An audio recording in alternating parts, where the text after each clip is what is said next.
Rodolfo Valentín Santos, el director nacional de la Defensa Pública.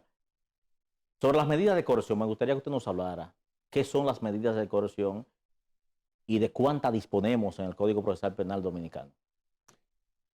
Las medidas de coerción son puntos dentro del Código Procesal Penal donde su objetivo es esencialmente asegurar la presencia de la persona que está siendo procesada. Tan sencillo como eso. Asegurar la presencia de la persona que está siendo perseguida, acusada, imputada. Dentro del código tenemos siete tipos de medidas de coerción. Hay una que el mismo código y la Constitución establece, que es la prisión preventiva. Una de las más comunes que tiene el código, de las que más se aplica, mejor dicho, es la garantía económica o la fianza, como le denominan. También tenemos la presentación periódica, tenemos los grilletes, ¿no? Los famosos grilletes. Que son los relojes localizadores. Yo quiero, dentro de las medidas que me está citando, me aclarara algo. El asunto de los grilletes, a quien benefician o a quien le imponen esa medida, tiene que alquilarlo. Sí, O lamentablemente. sea, tiene que alquilarlo. Quien Sí. debe ser el responsable, si le va a poner un localizador electrónico a una persona, el responsable es el Estado. Esa persona no está obligada a tener que comprarlo. Y lamentablemente, este tipo de medidas es un privilegio para los que pueden pagarlo. Extraño totalmente. Y utilizo el término y el concepto privilegio porque la gran mayoría, en el caso de la defensa pública, la gran mayoría de nuestros usuarios son personas que no tienen recursos económicos. Eso quiere decir que es un tipo de medida que es imposible imponérsela a ellos. Un tipo de medida para imputados privilegiados. Privilegiados. Porque si el imputado dice, yo no tengo cuarto, o sea, ¿qué va a pasar con él? Y le imponen esa medida. Se queda preso. Sencillamente se queda preso. Es una imposición de prisión preventiva camuflajeada. Es una especie casi de garantía económica también. Exacto. Camuflajeada, así como usted señala. Totalmente camuflajeada. Y la excepción es la imposición de la prisión preventiva. Y así mismo lo establece la Constitución de la República. Sin embargo, en República Dominicana, tanto el Ministerio Público como los jueces han hecho un festín de la imposición de la prisión preventiva. Nosotros tenemos unos aproximadamente 27,000 internos guardando prisión. Y de esa cantidad, 17,000 pertenecen al modelo tradicional. Uh-huh. Y tenemos una cantidad extraordinaria de imposición de prisión preventiva, al punto que de la cantidad que tenemos de privados de libertad, un 65% son presos preventivos. Son presos preventivos. Yo pensé... Podría preguntarme, disculpa, Leandro, sí. Podría preguntarme a qué se debe esa cantidad de imposición de prisión preventiva. Mira, yo entiendo que por la deficiencia del Estado de no tener una política de prevención criminal seria y responsable, entonces, y ante el aumento de la criminalidad, ¿no? Sí. Que es progresiva, entonces estos funcionarios entienden que son el control de la criminalidad. Y un tribunal no está para controlar la criminalidad, sino para que una persona que comete un crimen o un delito pueda ser sancionada por él mismo, pero no el control de la criminalidad, porque yo voy más lejos. El fin de la pena es la rehabilitación, la reeducación, sí, y la reinserción a la sociedad. Pero vamos más lejos. ¿Qué tipo de programa hay en nuestras cárceles para que estos jóvenes no vuelvan a reincidir después que cometen un delito o un hecho? Son programas minúsculos. Las cárceles modelos no... Sí, hay programas allí muy minúsculos, ¿no? Para la reforma de estos jóvenes. Pero figúrate que tenemos más del 50% en las cárceles tradicionales que son tierra de nadie. Tenemos 17,000 y algo de imputados de presos en las cárceles tradicionales que no tienen ningún tipo de programa y muchas veces vuelven a reincidir. Oye, ¿qué está pasando en la sociedad? La sociedad quiere venganza, quiere justicia, quiere sangre. El Ministerio Público imputa, persigue, acusa, encarcela. Y muchos jueces entienden que son el control de la criminalidad. Por eso, la exagerada imposición de la prisión preventiva en el país, con un hacinamiento en nuestras cárceles de un 70%. No, eso te iba a decir, ya creo que ya el Código Procesal Penal tiene Va para 20 años. Sí, O sea, sí, ya. Ya hace rato que pasó de mayor de edad. 20 Exacto. años va a cumplir el Código que Así es. entró Así en ejecución. Y una de las cosas que se decía y se vendía era que con este código los procesos iban a ser mucho más acelerados, iba a haber una reducción de la población carcelaria, pero ha sido todo lo contrario. O sea, yo estoy observando que por cualquier cosa, prisión preventiva. Y estoy observando algo. Por ejemplo, en esta semana se le impuso la medida de prisión preventiva al general Félix Alburquerque Comprés por el caso de asesinato, homicidio contra el comunicador. Y es un caso que luce que no necesita 18 meses, o sea, declararlo complejo. Es lo que yo, desde mi ignorancia, creo, porque están todos los elementos ahí. Hay testigos, hay imágenes.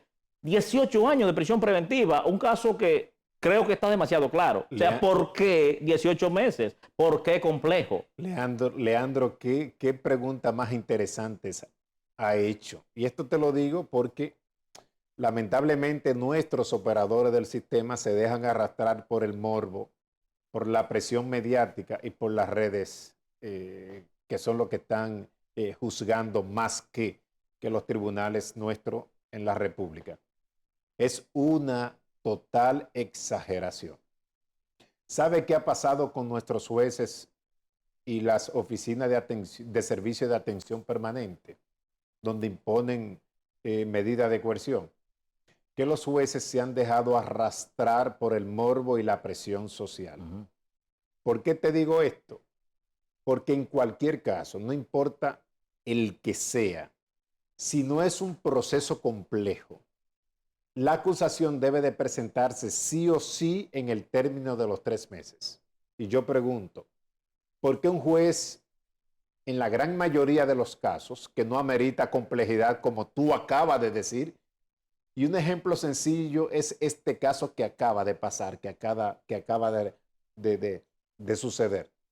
¿Por qué imponerle un año de prisión preventiva a este señor? Cuando a ti te imponen una medida de coerción y tú tienes la libertad, tienes el derecho, y te lo confiere así el Código Procesal Penal, de tú poder recurrir ante una corte. Y yo pregunto, al tú imponer ese año de prisión preventiva, tú le estás pasando por alto o por encima a la corte que pudiese también incluso variar esa medida de coerción.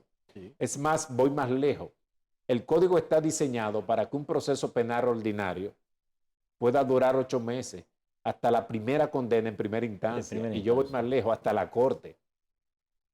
De hecho, la modificación del Código Procesal Penal por la Ley 1015, generalmente su esencia fueron los plazos. Y aún así seguimos nosotros teniendo retardo en los procesos. Los jueces imponen un año de prisión preventiva solamente por la presión, para que la sociedad no diga, oye, eso mató a 4 y solamente le pusieron 3 meses. Entonces, usted no debe de fallar por lo que la sociedad o los medios de comunicación puedan. No es una pena. Es el plazo de los 3 meses que tiene el Ministerio Público para presentar acusación y pedirle luego al juez que envíe ese proceso a juicio de fondo. Mira, yo quisiera sacarte más informaciones porque de verdad que el tiempo es corto por la cantidad de cosas positivas y orientaciones que tú nos puedes dar en este programa. Por eso voy a aterrizar ya en estos últimos minutos que nos queda, para que tú nos hagas un análisis con relación a esta variación, la variación de medida por el caso Antipulpo que encabeza Alexis Medina, si realmente reunían ellos las condiciones establecidas por el código para cambiarle esta medida, la más gravosa, que es la de prisión preventiva, por 4, porque tampoco fue un Maví, como decimos, Sí, son 4 medidas. Realmente existían los elementos para esta variación. Mira, existían, porque el primer elemento es cumplir con el debido proceso, y el debido proceso está establecido en el Código Procesal Penal. ¿Qué es el debido proceso? Bueno, que usted cumple el mandato de la ley, tan sencillo como eso. Y el mandato de la ley incluso te lo impone la Constitución de la República, en el artículo 69. O sea, usted, juez, debe de velar por la tutela judicial efectiva, por el debido proceso y las garantías del debido proceso. Y las garantías del debido proceso es que nosotros como operadores del sistema, dícese jueces, fiscales, defensores públicos y todo lo que tienen que intervenir, ¿no?, en un proceso penal, respetemos la norma. Entonces, en este caso, ¿qué pasó? Bueno, un caso que en principio lo declaran complejo y sabemos que para presentar acusación tiene 18 meses el Ministerio Público.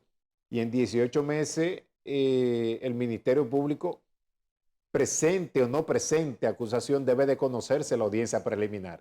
Y cuando esto no pasa, que llega el término de la imposición de prisión preventiva, entonces el código es sabio y dijo, nosotros le vamos a dar este plazo. Por ejemplo, cuando se trata de un caso ordinario, que es un año el cese de la prisión preventiva, le vamos a dar un año, que es cuando cesa la prisión preventiva.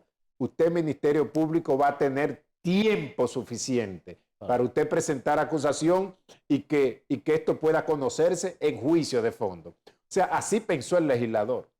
Pero esperamos tanto, nos recordamos tanto, esperamos lo que nunca llega, muchas veces investigamos después que apresamos, sí. Entonces el tiempo nos cae encima. Lo que se vende en la opinión pública, en el pueblo, es que le tumbaron el pulso al Ministerio Público. Acláranos esa parte. El hecho de que se haya variado, esto no implica de que esta gente ya están sueltos, sí, y que ya esto quedó ahí. Sí, excelente, excelente. De manera resumida. No necesariamente se le ha tumbado el pulso al Ministerio Público. Yo soy de la idea de que una persona puede conocer su proceso estando en libertad. Puede conocer su proceso. Y yo tuve una gran experiencia cuando litigaba muchísimo en Ciudad Nueva, donde las personas que yo asistía y defendía, que lo ponían en libertad, le variaban la medida y conocíamos el fondo del proceso. No íbamos a la corte, íbamos incluso hasta la Suprema. Y la persona aquí, por naturaleza, no tienen la actitud ni la voluntad de sustraerse del proceso, porque esto implica tú tener una mancha detrás de tu historial. Entonces la gente siempre enfrenta tu proceso. Bueno, ahí está, por ejemplo, uno que lo declararon rebeldía y ese es el único que quedó preso. Exacto. En este caso sí, particular que tú citas, se dan todas las condiciones de haberle aplicado el cese de la prisión preventiva a este señor. Lo que yo noto exagerada, las medidas que le impusieron. Le imponen 4 medidas para tratar de reforzar el aseguramiento de que él se presente. Yo creo que él se va a presentar de todas, aunque sea una que le hayan puesto, se va a presentar en este proceso. Como muchos imputados que permanentemente están en libertad y acuden a su proceso. De hecho, miren estos últimos casos donde se han presentado acusación estando personas en libertad y el Ministerio Público ni siquiera ha solicitado la imposición de medida de coerción para esas personas, porque para que el caso se conozca no necesariamente tiene que conocerse una vista de medida de coerción e imponerle una medida de coerción a una persona. Bueno, Rodolfo Valentín Santos, gracias por acompañarnos. Gracias a ustedes. Creo que ha sido de mucha orientación su participación en este programa. Gracias a ustedes y quiero decirle al pueblo dominicano que tienen una oficina de abogado abierta, ¿no? Para cualquier situación en el ámbito penal, nos reiteramos a sus órdenes y tenemos 28 oficinas a nivel nacional y todo el que requiera un defensor público estamos a la disposición y quiero decirle que tenemos los mejores abogados penalistas a nivel nacional. Muy bien. Bueno, agradecemos a Rodolfo Valentín Santos su comparecencia aquí al programa Puntos Encontrados. Él es el director nacional de la Defensa Pública. Gracias por acompañarnos. A ustedes también. Buenas tardes. Será hasta nuestra próxima entrega. Dios les bendiga.